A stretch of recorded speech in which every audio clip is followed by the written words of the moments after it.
After a gunman killed 8 people, including 6 women of Asian descent, last year in Atlanta, Zora Bowens called her best friend, Ceena Vang. She wanted to check in on how she was feeling, but Zora had also started to notice a pattern similar to what led to the George Floyd protests, instances of violence escalating to murder. The two of them felt called to action and created the activist organization Whenever We're Needed.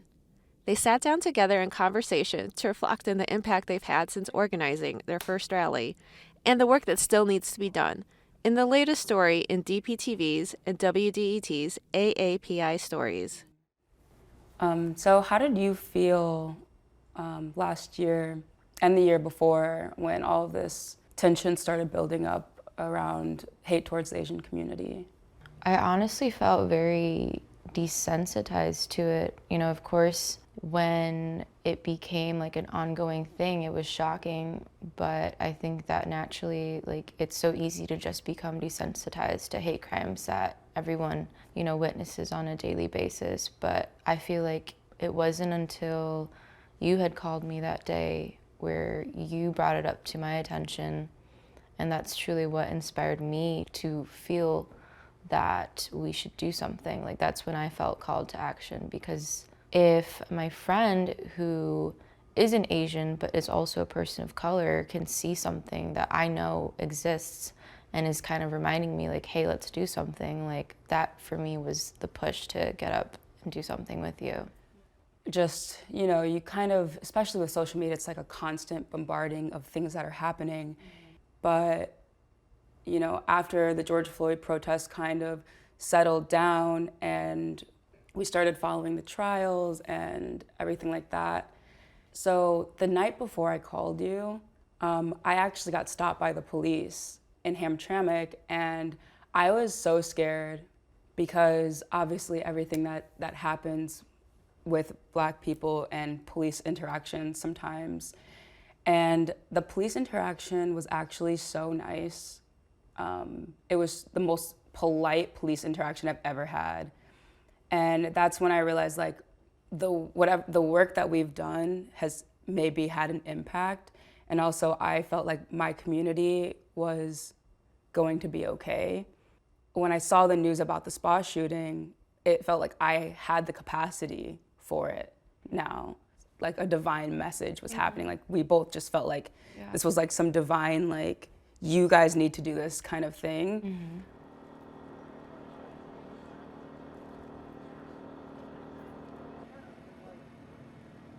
Seeing the crowd was just like, you know, overall, it was nice to see that the consensus was, I'm ready to do this for my community. Mm-hmm.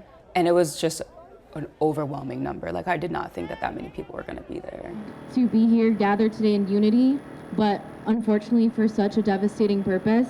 However, it is a mix of anger, frustration, sadness mixed with feeling eager, feeling liberated. But truly, the reason why we are here is bittersweet.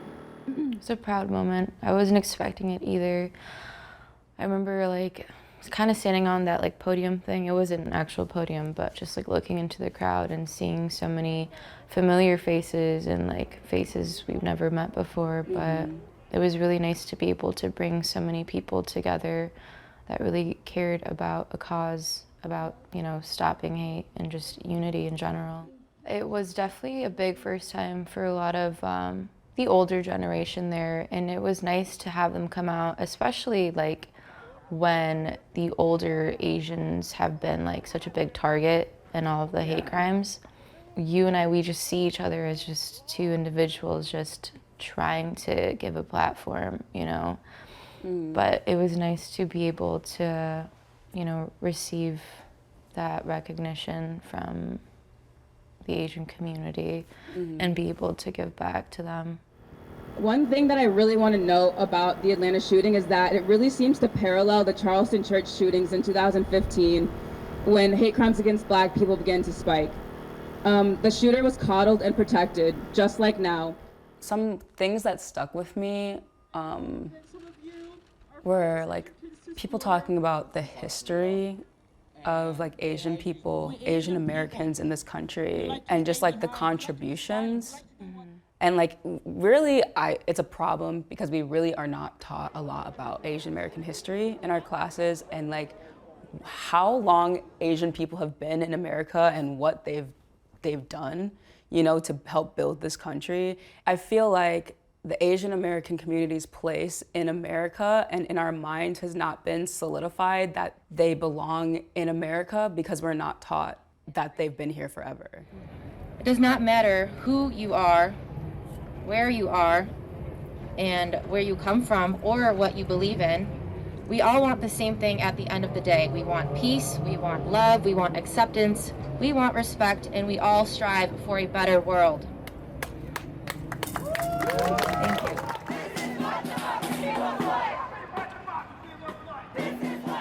First of all, we weren't even expecting to turn into an organization. So then we definitely weren't expecting to host more protests. But it all kind of just like, one thing I've learned with also talking to other protest leaders too is like, we all have a similar story. Like, you don't choose to be a protest leader, you just fall into it. Mm-hmm. And the pieces just come one after another. Just figure it out as you kind of go along. Like, I think that's what just life is just, we're all just winging it. What do you think the biggest challenge is moving forward?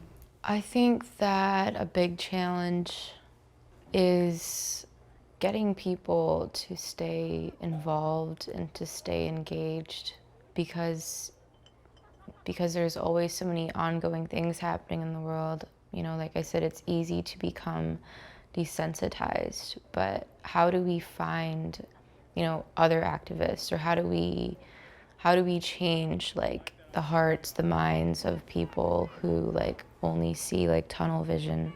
We've been thinking more deeply about like, how can we really impact our communities in a way that like creates some like physical change and some really grassroots change that people can actually truly be impacted by in their day-to-day.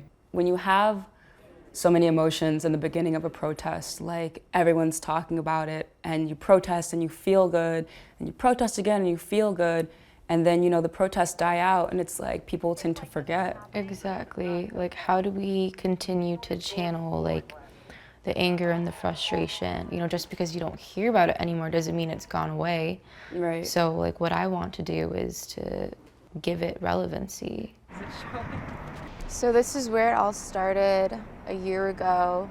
We are commemorating the lives of the victims that were lost due to the spot shooting, but not just them, everyone from then until now. And it's important we do that to make sure that everyone is remembered and to make sure that things like this don't happen again. I just think that over the last year, there's been so many victims of anti-Asian hate crimes that, you know, we need to have a moment for. But not only just a vigil, but to celebrate these lives of these people and really bring them back to the forefront of our minds and our hearts. I think it makes sense to have, you know, our 1 year there, tying in like our 1 year of existing as an organization and our 1 year of commemorating like the memories of these victims. I hope that, you know, everyone will join us. I just want everyone to know, like, we have been working, we haven't forgotten, that this is still important to us, and that we should be together to remember that day and remember these lives that were lost